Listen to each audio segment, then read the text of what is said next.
Бәрін басынан бастайын. Қостанайдан Шымкентке ата-енеме сюрприз болып бара жатқанымызды ешкім білмейді. Таңғы сағат 5-те үйден шығып, аэропортқа бардық.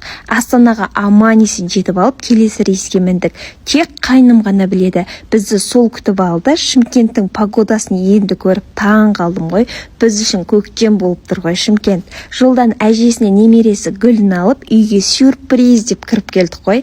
Ата-әжелерінің қалай қуанғанын қараңыздаршы. Сразу немерелеріме деп ойын шықты да киімді де барлық заттарын үйіп төгіп әкеп берді ғой.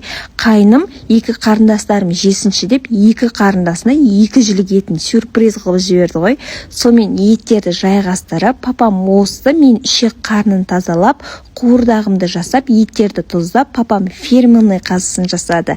Екеулеп дем арасында қазыны салып тастадық. Мамам жұмысқа кетіп қалған еді. Сіздердің де қайнаталарыңыз сіздерге көмектесе ме? Жаза кетіңіздерші. Сонымен қуырдағымыз да дайын болып қалды. Енді дәмі деген керемет болып шыққан. Еттері жұмсақ болып, шайнамай жұта бересің ғой. Ал бізге ас болсын. Сіздерге видео ұнаса лайк басып тіркеліп кетуді ұмытпаңыздар. Сіздер үшін менің парақшам өте пайдалы. Сіздермен болған жас футблогер қыздарыңыз Ақерке.